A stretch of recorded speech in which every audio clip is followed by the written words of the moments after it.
What's up everyone, this is DR with the WoW Breakdown 101, and today we're going to take a look at the 10-man normal and heroic Norushen melee point of view guide in the Siege of Orgrimmar. This footage is from the heroic version, which is identical to the normal version, with the only difference being that the boss and adds have more life and deal more damage. As always with my point of view guides, I will break down the fight like a puzzle, piece by piece, step by step, to help you get past the encounter.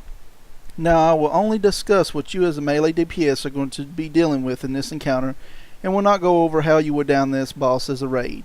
To know everything there is to know and how to get past this encounter as a raid, click on the link below for the 10-man Norushen normal fat boss guide. Now the first thing in every encounter is always going to be positioning.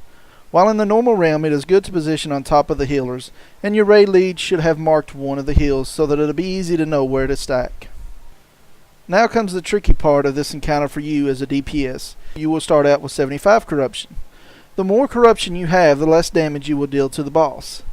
To clear corruption, you will need to go into the test realm, which you can do by clicking on one of the golden orbs to the side of the boss. Depending on when you go into the test realm will decide how you are going to use your offensive cooldowns. In this fight as a DPS, you want your cooldowns up shortly after you clear your corruption, as you will be doing full damage to the boss. This is the tricky part, as you will have to judge on how fast each of your DPS before you will complete their test realm, and judge whether or not you can use a DPS cooldown and it be back up when you clear your corruption. If your cooldowns will be back up, you're going to want to pop them when the first set of adds come out.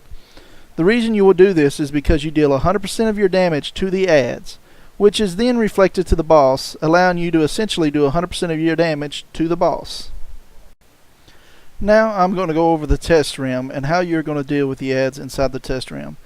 The second you click on an orb and go into the test realm, you will have 3 small adds if you have 75 corruption, and 4 small adds if you have 100 corruption, and 1 large add always.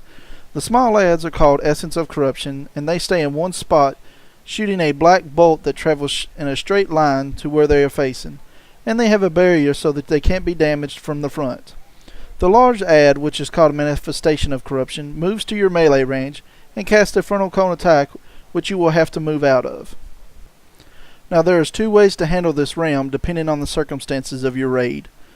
The general best way to handle this is to kill the large add first, then the small adds.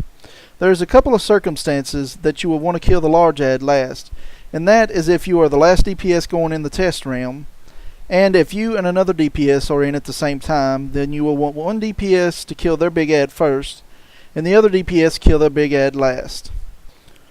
Once you kill an add in the test realm, it goes into the normal realm. Once all the adds are killed, or you are in the test realm for 60 seconds, you will come back to the normal realm.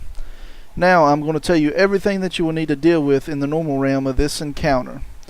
The first and really only skill that the boss does that you're going to deal with is melee in this encounter is Blind Hatred, which is a beam of death that appears in a random area of the room and spins in a random direction.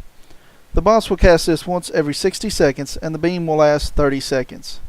If you come in contact with the beam, you're going to take very large shadow damage.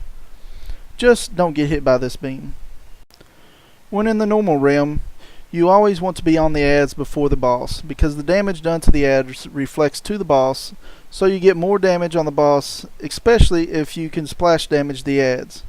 Now as a melee DPS, when you're going from add to add, you want to DPS the boss on your way to the small adds, so that you keep your damage rolling at all times. The small add will channel Expel Corruption, which will buff the boss if it hits them. Now in normal, you can soak this and interrupt it, but in heroic you will not want to soak this, as the damage can put you in danger of dying, so just burst these adds down fast and interrupt them.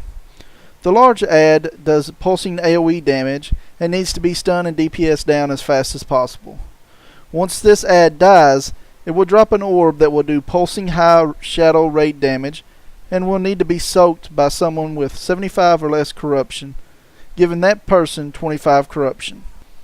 As melee, you want to be careful not to stand right on top of the add and move as soon as it dies, as you will not want to absorb these. Note, if necessary, you will absorb these if no one else is in range of the orb and the rate is low and people are in danger of dying.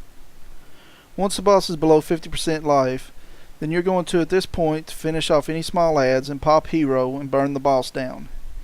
Any of the manifestation of corruptions that spawn after this point should be picked up by your off tank, and you can throw a stun on them and splash damage them, but you want to keep your main damage on the boss, as the manifestations that appear at 50%, 40%, 30%, 20%, and 10% of the boss's life will not reflect any damage to the boss. However, if your damage is high enough and you won't hit the enrage timer, then go ahead and finish off these adds, as it will help out your healers. That is all I have for this guide, so get out there and have fun. Hope this guide helped you out. If it did, give me a like, share, and subscribe would be very helpful.